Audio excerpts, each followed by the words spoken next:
Assalamualaikum dan selamat sejahtera.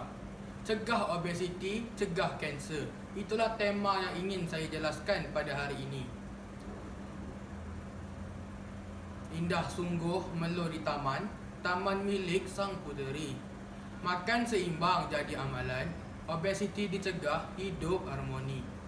Jumlah kanak-kanak yang mengalami obesiti kian meningkat dari hari ke hari.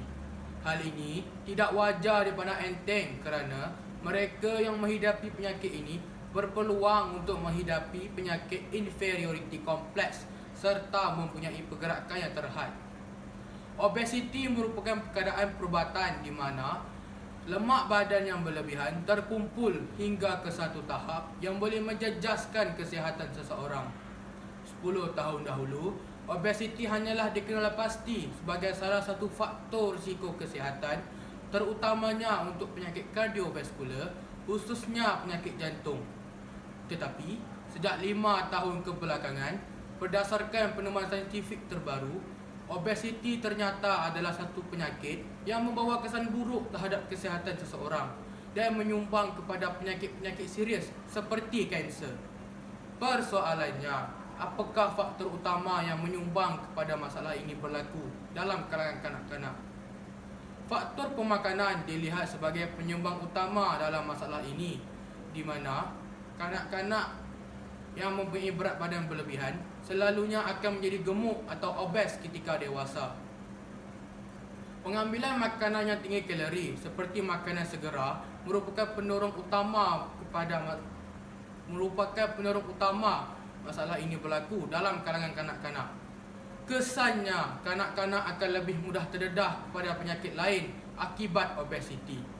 Maka, sudah terang lagi bersuluh bahawa pengambilan diet yang tidak seimbang merupakan salah satu faktor yang menyumbang kepada masalah obesiti. Selain itu, kurang bersukan dan bersenam merupakan salah satu faktor obesiti dalam kalangan kanak-kanak. Hal ini dikatakan demikian kerana kanak-kanak yang kurang atau tidak bersenam lebih cenderung untuk mendapatkan pertambahan berat badan disebabkan kalori yang tidak dibakar dengan optimum. Contohnya, kanak-kanak lebih suka menonton televisyen atau bermain permainan video di rumah. Implikasinya, akibat kurang pergerakan badan, pembakaran lemak yang berlebihan tidak berlaku. Oleh itu, kanak-kanak yang kurang aktif merupakan salah satu faktor masalah obesiti. Seterusnya, faktor keluarga juga menyumbang kepada masalah obesiti dalam kalangan kanak-kanak. Jika susur galur keluarga menunjukkan ramai yang mempunyai berat badan berlebihan, maka tidak mustahil juga untuk kanak-kanak tersebut menjadi obes.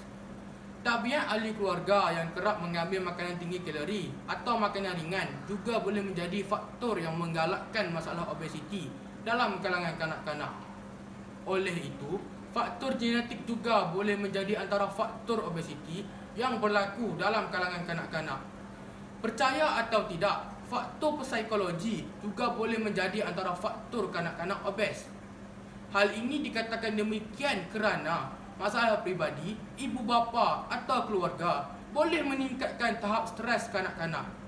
Implikasinya, apabila kanak-kanak menjadi stres, mereka cenderung untuk makan lebih banyak sebagai salah satu cara untuk melepaskan tekanan sekaligus meningkatkan tahap risiko mereka untuk menjadi obes. Intihannya, banyak faktor yang menyumbang kepada masalah obesiti dalam kalangan kanak-kanak. Ibu bapa terutamanya perlu menggalakkan anak-anak untuk mengamalkan pemakanan dan gaya hidup yang sihat. Bak kata peribahasa, melentur bulu, biarlah dari rebungnya. Usaha untuk mengatasi masalah ini harus dilakukan secara berterusan dan bukan seperti hangat-hangat tahi ayam sahaja.